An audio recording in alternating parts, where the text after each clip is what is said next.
What lies behind us and what lies before us are tiny matters compared to what lies within us. Ralph Waldo Emerson.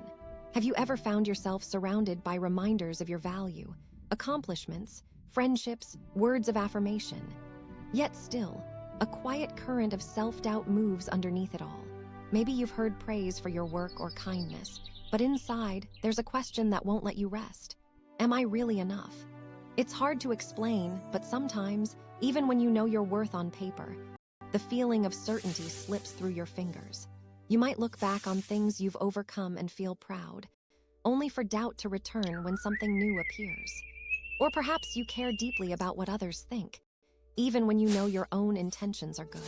You wonder why these old insecurities haven't gone away, why the inner critic is still loud, even when you've grown so much. There's nothing unusual in this.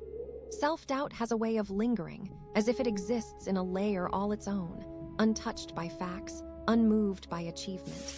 It can make you feel as if you're walking through life with invisible weights, even on days when the sun is warm and the sky is clear. But Emerson saw this another way.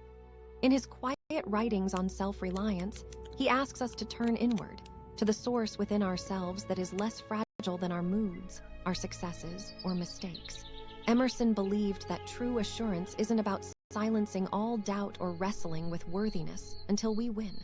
Rather, it's about returning, again and again, to the inner wellspring that is uniquely ours. He saw these moments of doubt not as failures, but as invitations. When self-doubt visits, it is not a verdict against us, but a gentle reminder to listen below the noise, to rediscover what cannot be given or taken away by the world. Emerson writes that the world shapes us with its expectations, but there is a deeper voice, quiet, persistent, unfazed. Our challenge is to trust that voice, especially when it is hardest to hear. When we begin to see self-doubt not as an enemy, but as a signal to pause and listen, our lives change in subtle ways. We may start to catch ourselves in an old pattern, seeking anyone's approval but our own, and instead breathe and ask, what do I know to be true about myself? We remember that everyone, even those we admire most, feels this friction inside. Habits grow from this place.